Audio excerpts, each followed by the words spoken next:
Hello everyone, good evening, सत श्री अकाल। कैसे आप लोग। तो दोस्तों, मैं आपका दोस्त प्रवीण सर आप सभी लोगों का स्वागत करता हूं Shashi GS academy and Shashi group of education में। तो दोस्तों, आज मैं इस क्लास के माध्यम से आपके लिए एक और कोर्स लॉन्च कर रहा हूं और एक नया कोर्स क्या है, साइकोलॉजी और एनवायरनमेंट का इंटीग्रेटेड कोर्स है। साइकोलॉजी और एनवायरनमेंट का इंटीग्रेटेड कोर्स है और इसमें वन लाइनर के माध्यम से सब कुछ कवर किया जाएगा। वन लाइनर के माध्यम से सब कुछ कवर किया जाएगा, इस बात को ध्यान रखिएगा। और साथ ही साथ ये मत सोचिए आप लोग कि आपकी टेस्ट सीरीज वाली क्लास बंद हो रही है। नहीं, टेस्ट सीरीज वाली क्लास आपकी बिल्कुल नहीं बंद होगी, बीच बीच में ये भी क्लास आती रहेगी। बाकी टेस्ट सीरीज जो हमारी चल रही है वो बंद नहीं होगी, इस बात को ध्यान रखिएगा।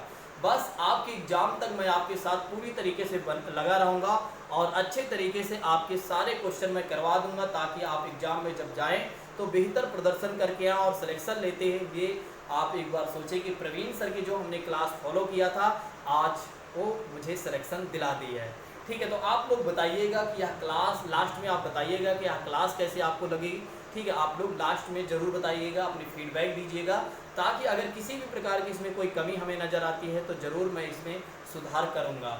ठीक है, आइए बात करते हैं, अब किसी और बात की चर्चा ना करते हुए सीधा आते हैं आज के अपने पहले प्रश्न पर। तो पहले प्रश्न हमारे सामने है स्क्रीन पर। ठीक है, इसमें आपको विकल्प नहीं मिलेगा, इसमें केवल और केवल क्वेश्चन मिलेगा और साथ साथ आंसर मिलेगा। बस आपको याद करते चलना है हमारे साथ और समझते चलना है। क्षेत्र सिद्धांत का जनक किसे कहा जाता है? क्षेत्र सिद्धांत का जनक किसे कहा जाता है? क्षेत्र सिद्धांत का जनक किसे कहा जाता है? कर्ट लेविन साहब को कहा जाता है। कर्ट लेविन साहब को कहा जाता है, इस बात को ध्यान रखिएगा।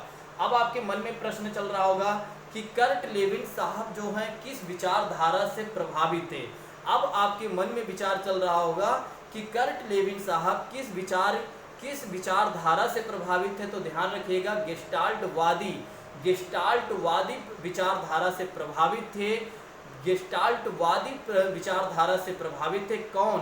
कर्ट लेविन साहब। और साथ ही साथ आपके मन में फिर एक प्रश्न आया होगा कि कर्ट लेविन साहब किस विचारधारा के समर्थक थे? किस विचारधारा के समर्थक थे? तो संज्ञानवादी विचारधारा के समर्थक थे। संज्ञानवादी विचारधारा के समर्थक थे, इस बात को ध्यान रखिएगा।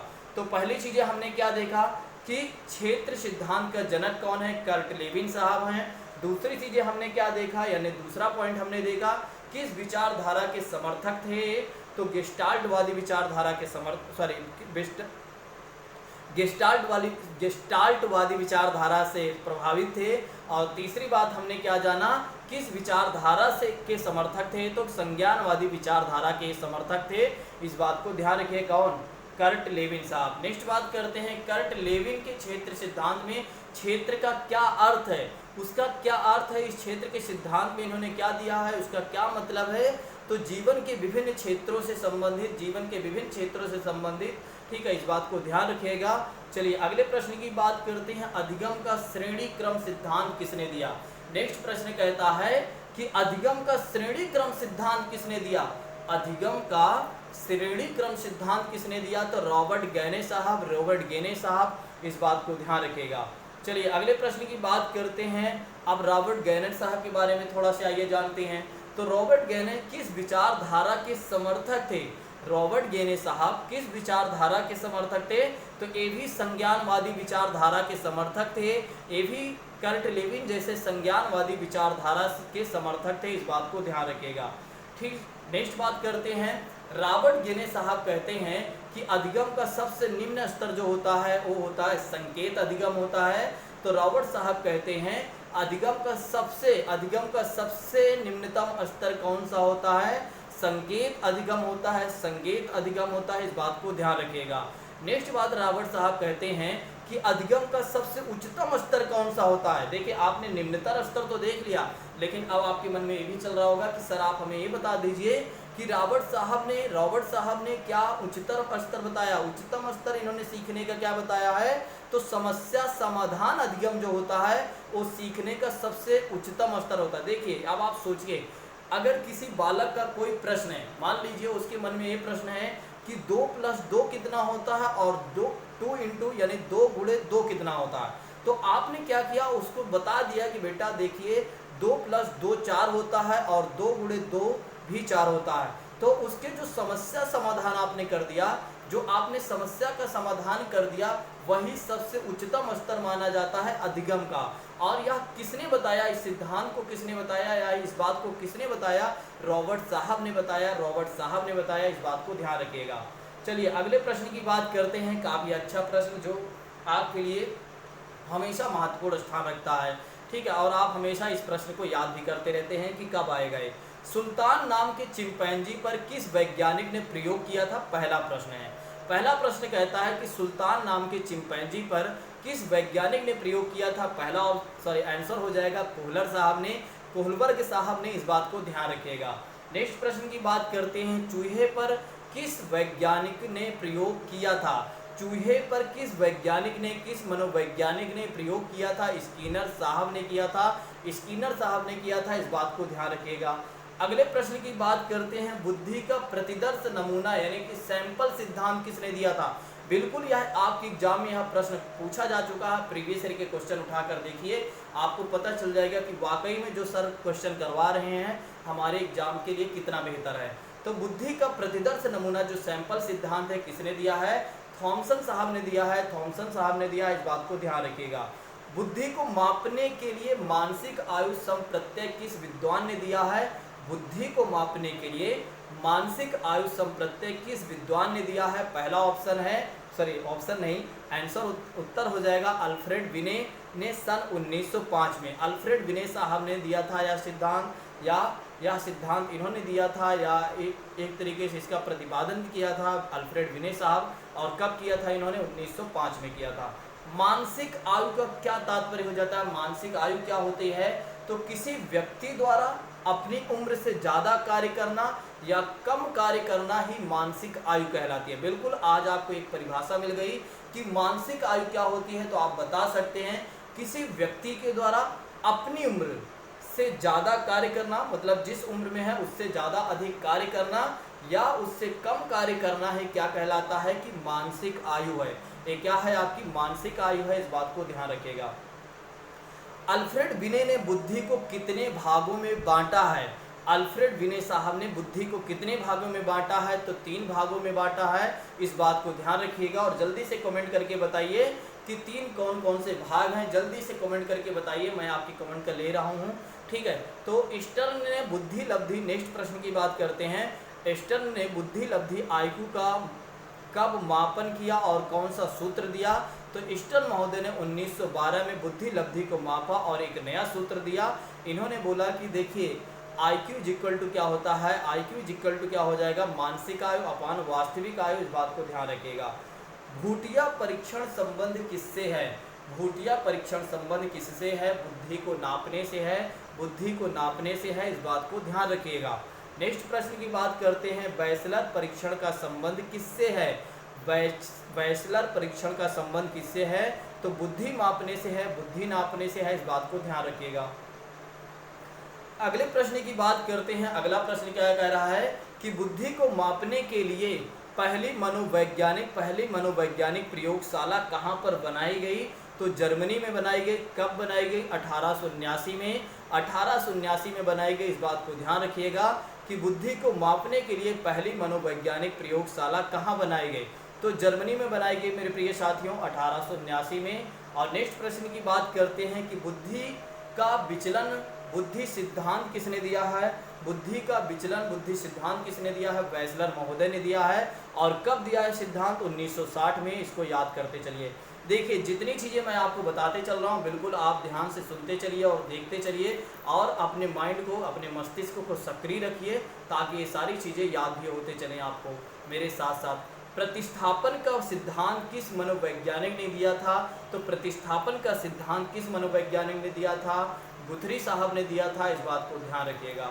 नेक्स्ट प्रश्न की बात करते हैं, स्व सिद्धांत के जनक कौन है, तो कॉल रोजर ने दिया था या कॉल रोजर जी हैं। आवश्यकता का पद सोपान, आवश्यकता का पद सोपान बहुत ज़्यादा आपके एग्जाम में पूछा जाता है। आवश्यकता का जो 5 पद सोपान सिद्धांत किसने दिया है, अब्राहम मैस्लो ने दिया है, इस बात को ध्यान रखिएगा। अधिगम का अर्थ भला कौन नहीं जानता है, सीखना होता है।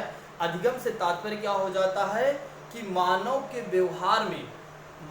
व्यवहार में होने वाला अस्थायी जो परिवर्तन होता है उसे क्या कहा जाता है, अधिगम कहलाता है या अधिगम कहा जाता है। तो अधिगम क्या होता है, मानव के व्यवहार में होने वाला स्थायी परिवर्तन जो होता है उसे क्या कहा जाता है, अधिगम कहा जाता है। इस बात को ध्यान रखिएगा। अधिगम पूर्ण कब माना जाता है, तो अधिगम तब पूर्ण माना जाता है जब हम सीखते हैं और वह स्थायी परिवर्तन हो जाए। जो चीज़ें हम सीखते हैं उसमें यदि स्थायी परिवर्तन आ जाता है तो इसका मतलब ये हो गया कि अधिगम पूर्ण हो गया है। नेक्स्ट बात करते हैं, डिस्थीमिया क्या है। डिस्थीमिया क्या है, तो गंभीर तनाव की अवस्था है। डिस्थीमिया क्या है, गंभीर तनाव की अवस्था। इस बात को ध्यान रखिएगा। नेक्स्ट प्रश्न की बात करते हैं, गणित को समझने की आसक्तता है। गणित को समझने की आसक्तता है तो डिसकैलकुलिया जिसको प्रॉब्लम होती है, जिसको मतलब एक तरीके गणित से संबंधित प्रॉब्लम होती है, उसे क्या कहा जाता है, इसके अंदर कौन सी बीमारी है, डिसकैलकुलिया वाले। नेक्स्ट बात करते हैं, जिसको लिखने से संबंधित कोई समस्या है तो उसे क्या कहा जाता है, उसे कौन सी समस्या है, लिखने से संबंधित समस्या। तो उस बालक में कौन सी समस्या है, डिस्ग्राफिया। इस बात को ध्यान रखिएगा। नेक्स्ट बात करते हैं, अगर किसी को पढ़ने में कोई समस्या है तो उसके अंदर कौन सी बीमारी है, डिसलेक्सिया। डिसलेक्सिया उसे बीमारी है, कौन सी बीमारी है, डिसलेक्सिया है। नेक्स्ट प्रश्न की बात करते हैं, तो निम्नलिखित में से कौन सी मौखिक रूप से, निम्नलिखित में से मौखिक रूप से सीखने की आसक्तता होती है तो उसमें कौन सी बीमारी पाई जाती है बालक में, तो अफेजिया नामक बीमारी पाई जाती है। जो मौखिक रूप से सीखने में मतलब एक तरीके से अच्छा महसूस नहीं करता, बेकार महसूस करता है, तो उसके अंदर कौन सी बीमारी है, कौन सी बीमारी है, अफेजिया नामक बीमारी है। इस बात को ध्यान रखिएगा। मनोवैज्ञानिक शब्द का प्रयोग करने वाला पहला व्यक्ति कौन था, रुडोल्फ गायकल था। रुडोल्फ गायकल था। इस बात को ध्यान रखिएगा। नेक्स्ट प्रश्न की बात करते हैं कि सामाजिक अंतःक्रिया किसे कहा जाता है। सामाजिक अंतःक्रिया किसे कहा जाता है, तो दो या दो से अधिक व्यक्तियों के मध्य होने वाला जो परस्पर संबंध होता है और जो क्रियाएं होती हैं और सामाजिक अंतःक्रियाएं होती हैं उसको क्या कहा जाता है, उसको क्या कहा जाता है कि सामाजिक अंतःक्रियाएं हो रही हैं। और जैसे कि आप देख सकते हैं, सहयोग करना, सहानुभूति, त्याग और बलिदान आदि जो हैं ये सामाजिक अंतःक्रिया के उदाहरण देखने को मिल रहे हैं। मनोवैज्ञानिक को आत्मा का विज्ञान किसने कहा है, मनोविज्ञान को आत्मा का विज्ञान किसने कहा है, तो अरस्तु साहब ने कहा है। इस बात को ध्यान रखिएगा। 17वीं शताब्दी में, नेक्स्ट प्रश्न की बात करते हैं,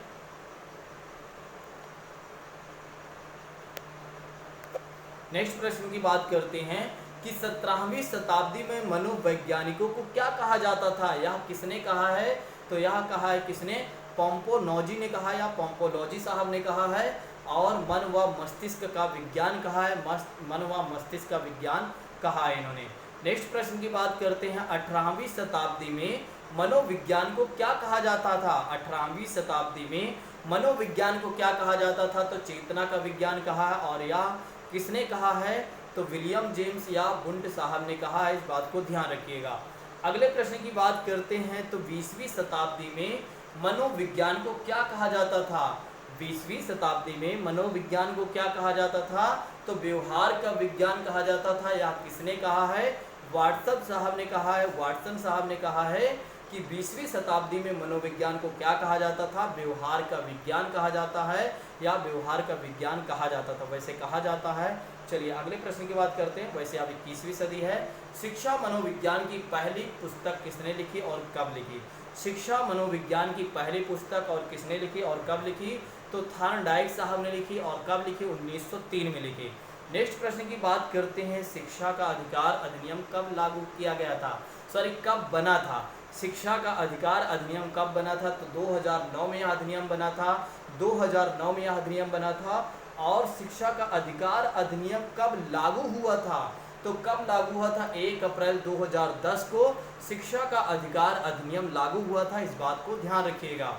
नेक्स्ट प्रश्न की बात करते हैं, जीन पियाजे के अनुसार,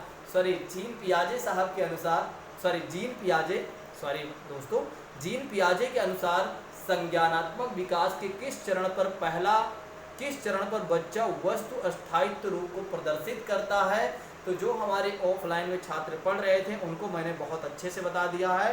तो पूर्व संक्रियात्मक चरण में क्या होता है, बच्चों में अस्थायित्व आ जाता है या अस्थायित्व को प्रदर्शित करता है। और यह कथन किसने या इसको किसने प्रतिपादित किया है, तो जीन पियाजे साहब। विकास कौन सी अवस्था से शुरू होती है? प्रसव से पूर्व अवस्था से ही, ठीक है, प्रसव यानी डिलीवरी से पहले ही क्या होती है, विकास की अवस्था शुरू हो जाती है, इस बात को ध्यान रखिएगा। सबसे अधिक गहन और जटिल समाजीकरण कौन सी अवस्था में होती है? सबसे अधिक गहन और जटिल समाजीकरण कौन सी अवस्था में होती है? तो किशोरावस्था में होती है, किशोरावस्था के दौरान होती है।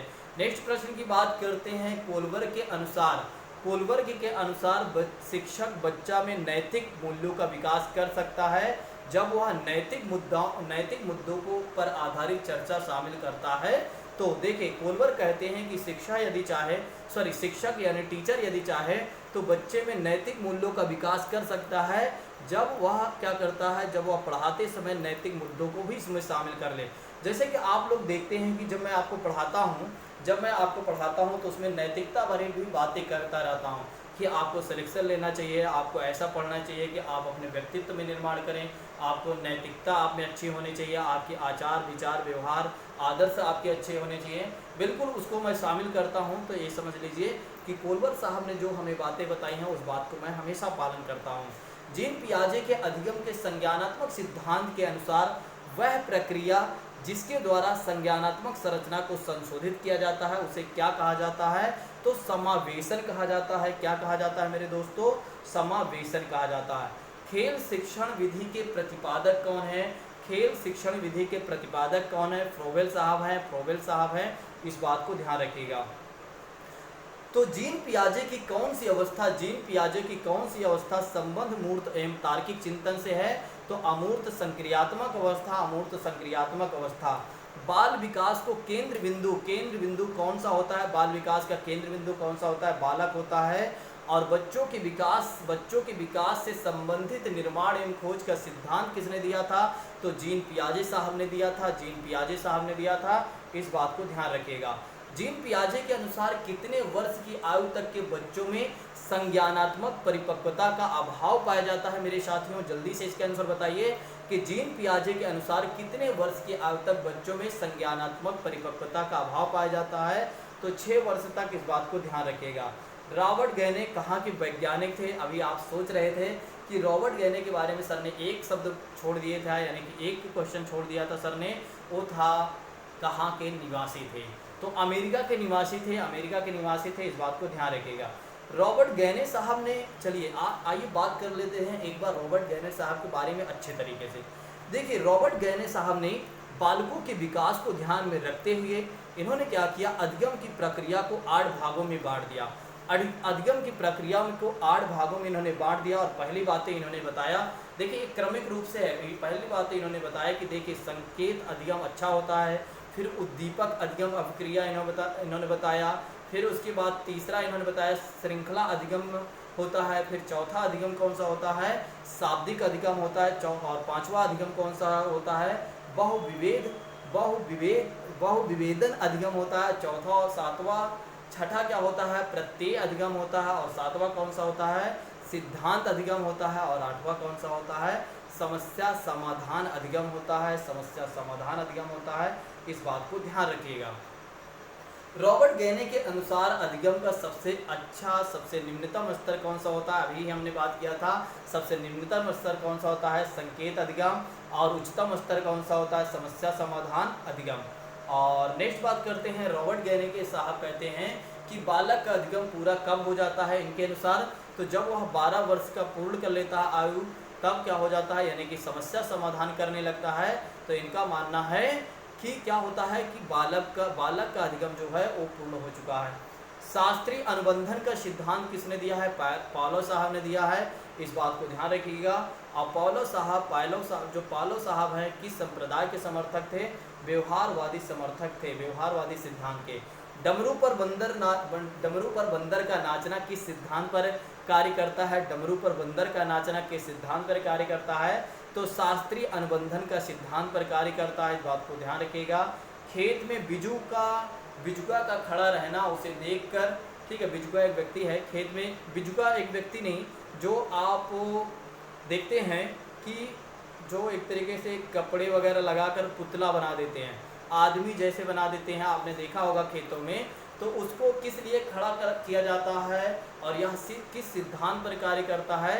तो एक तरीके से खेत में जो आदमी जैसे बना देते हैं, ठीक है, उसका मतलब पूरा सब कुछ बना देते हैं, उसमें बहुत कुछ डाल उनके, ठीक है, उसमें घास भूसा सब भर के, तो इसलिए लगाया जाता है कि ताकि उसको देखकर पक्षी भाग जाएं और भी बहुत सारे जानवर होते हैं भाग जाते हैं। और यह किस सिद्धांत पर कार्य करता है, सबसे महत्वपूर्ण बात ये है, तो शास्त्रीय अनुबंधन सिद्धांत पर यह कार्य करता है।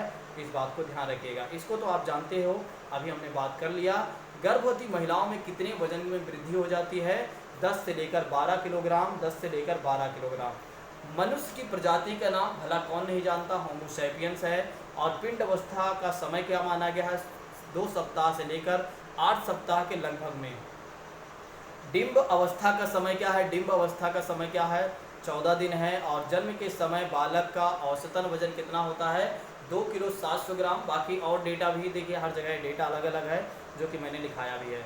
शिक्षा मनोवैज्ञानिक उत्पत्ति मानी जाती है 19वीं शताब्दी में, 19वीं ईस्वी में।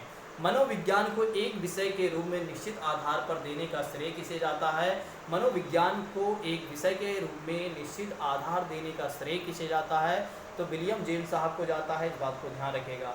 मनोविज्ञान शब्द का प्रयोग करने वाला प्रथम व्यक्ति कौन था, रुडोल्फ था। इस बात को ध्यान रखेगा। और प्राचीन काल में विज्ञान का अर्थ था आत्मा का विज्ञान। और नेक्स्ट प्रश्न की बात करते हैं, 17वीं शताब्दी में मनोविज्ञान को कहा जाता था, तो मन या मस्तिष्क का विज्ञान कहा जाता था। इस बात को ध्यान रखेगा। इसको मैंने आपको बता ही दिया, इसको भी मैंने आपको बता दिया। और नेक्स्ट प्रश्न की बात करते हैं, तो 20वीं शताब्दी में मैंने आपको बताया है अभी व्यवहार का विज्ञान। और व्यवहार का विज्ञान या कथन किसका है, वाटसन साहब का, ये भी मैंने आपको बताया। तो दोस्तों, जैसा कि आप सभी लोगों ने देखा, आज की क्लास में साइकोलॉजी की सारे क्वेश्चन थे, साइकोलॉजी के सारे प्रश्न थे। लेकिन यह कोर्स आपको कैसा लगा, साइकोलॉजी और एनवायरनमेंट का इंटीग्रेटेड कोर्स। यदि आप लोगों को अच्छा लगा तो आप लोग हमें फॉलो करते रहिए और लगातार फॉलो करते रहिए। देखिए, बीच में कुछ संख्याएं कम हो जाती हैं, बिल्कुल गलत बात है। आप क्लास को डेली फॉलो करें और समय से फॉलो करें। और साथ ही साथ ये भी मैं कहना चाहूँगा कि यदि यह कोर्स यदि आपको अच्छा लग रहा है तो आप लोग कमेंट बॉक्स में ज़रूर बताइएगा, ताकि यदि इसमें कुछ अपडेट भी करना हो, ठीक है। हाँ, यहाँ पर एक शब्द थोड़ा से गलत हो गया है, इन्वायरमेंट की स्पेलिंग जो है एरर हो गई है, आगे मैं इसको सुधार करवा दूंगा, ठीक है। तो इस बात को ध्यान रखिएगा। बाकी चीज़ें आप कमेंट बॉक्स में बताइएगा। यदि आप कुछ राय देना चाहते हैं, आपकी राय का इंतज़ार रहेगा। आज की क्लास को हम यहीं पर स्थगित करते हैं और कल मिलते हैं अपने इन्वायरमेंट के विषय में। कल हमारी टेस्ट सीरीज होगी। Thank you so much. जय हिंद दोस्तों।